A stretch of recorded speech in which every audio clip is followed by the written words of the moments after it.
I'm your host, Maureen Metcalf. I am delighted today to welcome Dr. Bill Smoyer.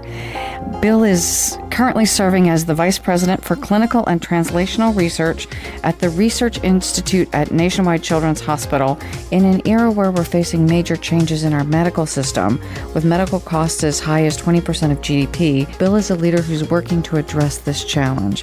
Bill will talk to us about some of the changes and a program he's created to help move us toward some portion of a solution. So, Bill, welcome.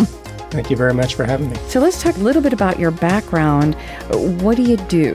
What is a pediatric nephrologist? Essentially a children's kidney doctor, but I have spent the majority of my career as what we would call a physician scientist, so not only providing the care of today, but doing research to try and figure out what the care of tomorrow should look like. The charge when I was hired is to integrate the clinical care that was taking place in the hospital with the new knowledge that was being generated in the Research Institute. Quite simply, how are we going to incorporate that knowledge into the everyday delivery of care to patients? And that was actually the impetus for the program that I developed.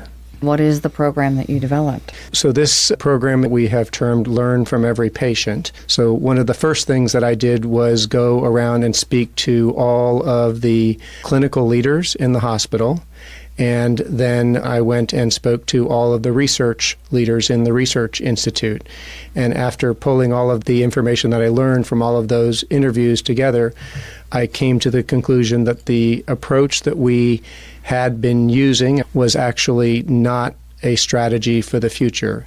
A much more powerful approach to go forward would be to fully integrate the research into the clinical care so that, in fact, the research became part and parcel of the everyday delivery of care. And this is why we gave it the name of Learn from Every Patient. The title makes intuitive sense, that as leaders in every field, we should be learning from each of our interactions.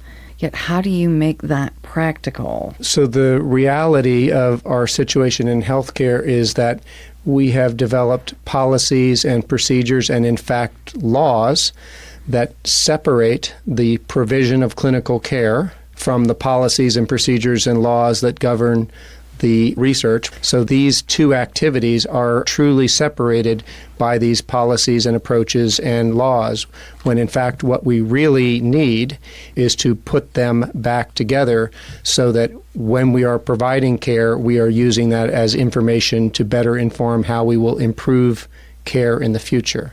Of course, you're not using humans as guinea pigs. And then that's presumably why they were pulled apart. Well, in part, and there were abuses in research studies in the past where patients' best interests were not protected, and this has led to the evolution of institutional review boards whose sole job is to protect research subjects from studies or investigators or interventions that might offer them more harm than potential benefit. The idea of connecting these two processes really was quite simple. In fact, it is what an engineer would call a systems engineering approach. It's very simple. But the reality is that that is not how medicine and research are practiced in the current day. So what was a very simple concept in design turned out to be quite disruptive in its effects on how we practice medicine and how we do research. You bring up the word disruptive, which is kind of one of the tag words I think we're facing right now across fields. You also have a passion for leadership. As you're thinking about how to implement something that's disruptive, give us a little insight into how you think about leading transformation. Sure. One most important concept is physicians almost always end up on teams, whether it's a large medical center or a small medical center, inpatient or outpatient. And when physicians end up on teams, they typically will end up in either the leadership group or as the leader of the team. What is unfortunate is that historically we have actually not done a particularly good job at giving leadership training to physicians, even though they end up leading groups, they end up leading clinics, they end up leading hospitals or medical centers. So I think leadership development is a critical developmental skill for physicians because they will almost for sure need those skills as they advance through their career. And to your point, they haven't been traditionally offered in medical schools. No, but that also is changing as people are recognizing that when they put physicians in these roles, that they oftentimes haven't been given the fundamental theories and skills to be effective in those roles. Mm-hmm. They're smart, they're accomplished, but those accomplishments aren't necessarily the leadership skills that they need to be successful in those roles. So I think that the role of the physician, appreciating that the physician is oftentimes in a leadership role, is important both for them and for their organizations to recognize.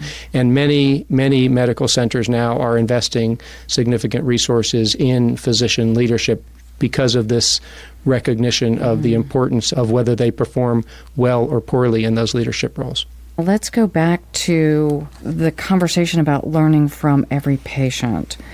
Why is the program so important? Healthcare is a significant expense for our country, somewhere between 18 and 18.5% of our gross domestic product, and its cost to society is going up at a significantly higher rate than inflation. So it is already very expensive for our society, and its costs are going up at essentially an unaffordable rate. And then add to that 10,000 baby boomers a day retiring, so the population's aging, the generation behind us is smaller, and I'm assuming costs will continue to go up because of advancements. You make a very important point. It's not that advancements are not taking place. We have enormous numbers of advancements, but most all of those advancements, in order to incent companies, people to develop those advancements, they are interested in having a return on their investment, and when they get the return on the investment, those are the fees that they charge. So those advances typically, not always, but typically will come at a higher cost to society. One good example is that we're seeing more and more people come out with monoclonal antibodies, which are very highly targeted to a variety of different diseases, but they are much more expensive than the traditional, less specific drugs that we are used to using. So much better care, but at a higher cost. The challenge that lies in front of us is to figure out ways to make care better and cheaper at the same time. And this was what was so alluring to me about this systems engineering approach to actually learn from every patient. Is historically only somewhere between 1% and 3% of patients in the U.S. are actually involved in clinical trials committed to improving care. With this model that we have tested, what happens is we go to 100% of patients. So every patient that receives care is contributing data that enables us to then analyze it, publish it, and use it to improve care. So it greatly amplifies our ability to improve care. When you say use data for every interaction, that sounds like the implementation of big data. It is. As hospitals are moving to the electronic health record, there are enormous amounts of data being collected. So historically, however, data was collected in paper charts really for two main purposes. One is to make sure that we adequately documented the care that was provided to substantiate or support the billing for that care, and the other was to save it in the case where there might be a legal action being considered. So there it was kind of protective. In our model and where we are moving with medical care in the future, the data now have what I would consider to be a higher purpose.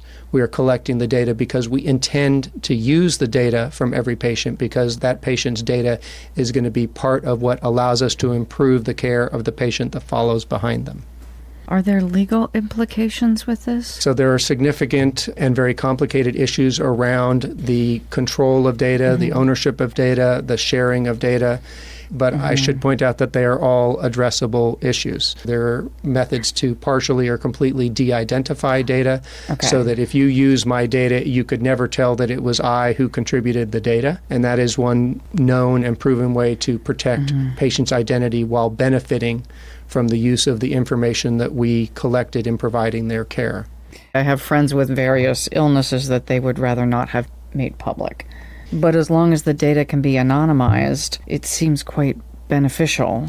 Absolutely. And this is the challenge in front of us, is that we now have the capacity and, in fact, are collecting enormous amounts of data. The electronic health record collects data on patient care. The laboratory collects digital data on the blood tests, the urine tests.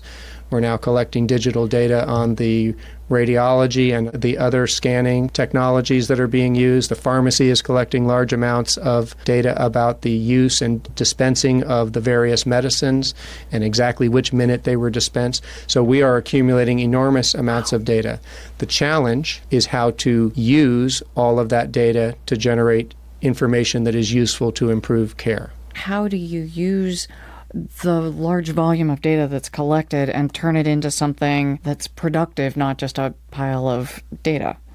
In our pilot program, the Learn from Every Patient program, the approach that we took was to try and get the physicians interested in helping us collect these data. We also invited the physicians to ask research questions that they thought would improve the care of their patients.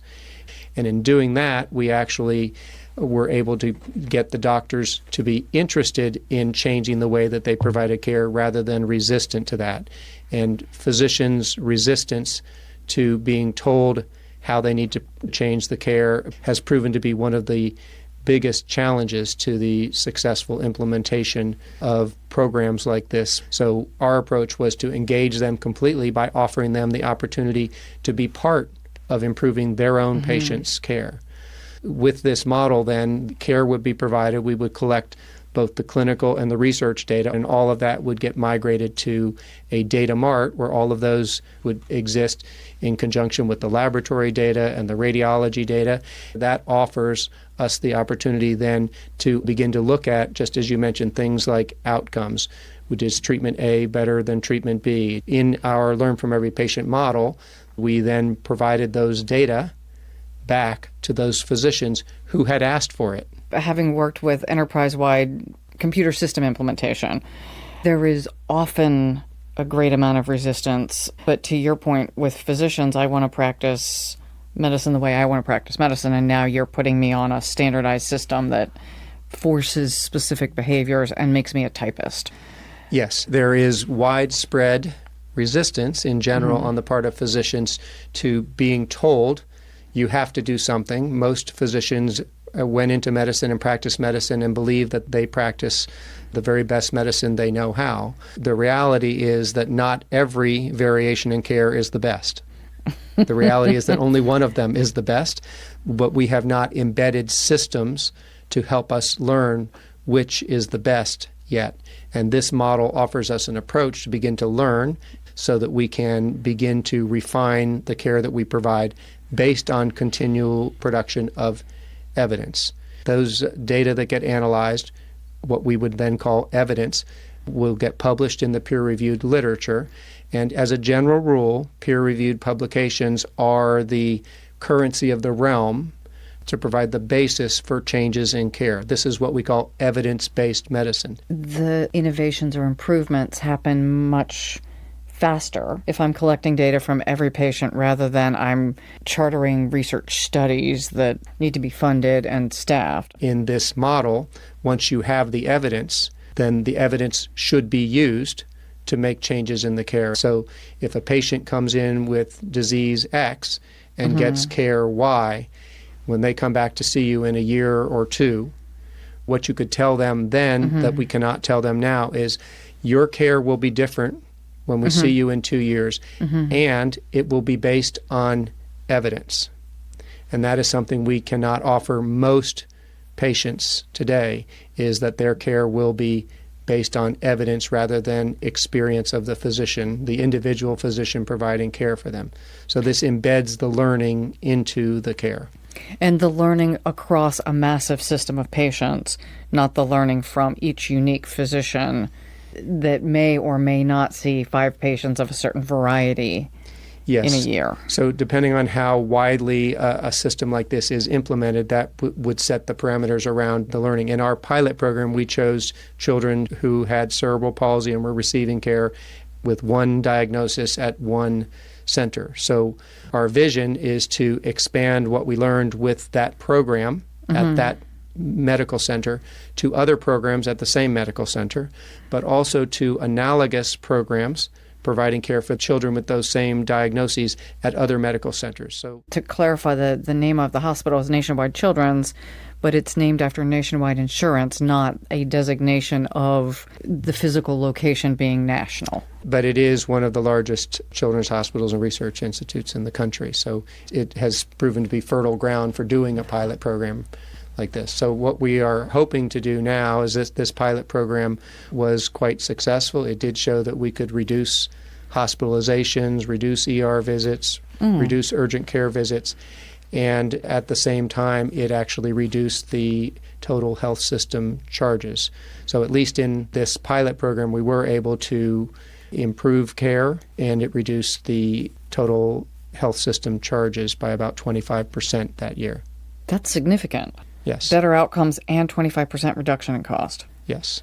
We have been pleased with the pilot program results, and we are now exploring a number of opportunities with other hospitals and other health systems who might be willing to try some of this apparently disruptive innovation in their hospitals and health systems. So if I were to think about scaling this, that would really mean like an NIH dealing with every variation of health issue across scale, so either national or global. Yes, so in our model, what would happen is that this would happen across clinical programs or diseases, then would spread to other institutions that were taking care of the same groups of patients. And then with that learning at that institution, the knowledge of how to implement the system could be spread to patients with other diagnoses. So it will likely be an evolutionary process. So I think the idea of just dropping it in and implementing it in one fell swoop is unlikely to be successful. In fact, most physicians are not especially interested in having you tell them to change care unless you provide them evidence. But on the flip side, most physicians, if you offer them a realistic opportunity to participate in a meaningful way in the improvement in care, most of them will be very happy to participate in a project like that. There's no reason that the data collection wouldn't happen around the globe. No, there's no reason that it couldn't, but there are reasons that it may not. One of the challenges both within our own country and certainly between countries is the standardization of data, the nomenclature that is used. A few years ago, when a colleague of mine did a search, there were 9 different definitions for what it meant to be a child. So if you can't define the patient population, it makes it very hard to merge data collected from populations. So these are all solvable problems, but these are challenges that would exist. At one point, just a silly story, we were implementing in Germany, rolling out a system that was started in the U.S., and we had selected the wrong character set. So the umlaut wasn't one of the characters. And one recommendation was just don't use it. That'd be like not using the O. We run into all kinds of complications, and data definition being significant in every system I've been involved with. Your example makes a very good point. It's oftentimes nothing fancy, but it is critically important, particularly with electronic systems, that we match things exactly so that the data are in fact shareable, so that the data are equally interpretable. But they are all very solvable challenges. So we don't need new technology. We need new vision and leadership to commit to solving these problems. We need new vision and leadership to do this. We know how to implement these systems. My experience has been on the corporate side, and it's hard.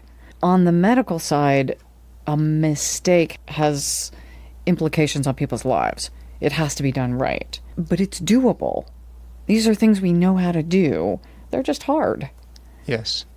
So the stakes are high in medicine, but it is not only our industry where there are very high stakes. There are many industries where there are high stakes, and precision and accuracy and low failure rates are critical. So I just want to emphasize again, these are solvable problems. What we need is people and organizations with the vision and the commitment to solve them, that see that this is one of the things that I hope would be considered the innovative aspect of our pilot program, which is we have moved now from a state where we were publishing opinions and editorials about the importance of doing things like creating learning health systems to now we have an example. It's just one example. It's just at one program. It's just in one disease. But once you have an example, then the entire concept that it's not doable dissolves. And then the question becomes a matter of commitment and will and leadership. Vision, will, and leadership and commitment. So how do we implement this? You've said it's one piece of evidence that this is possible, and it's evidence that something can completely disrupt some parts of how we deliver medicine.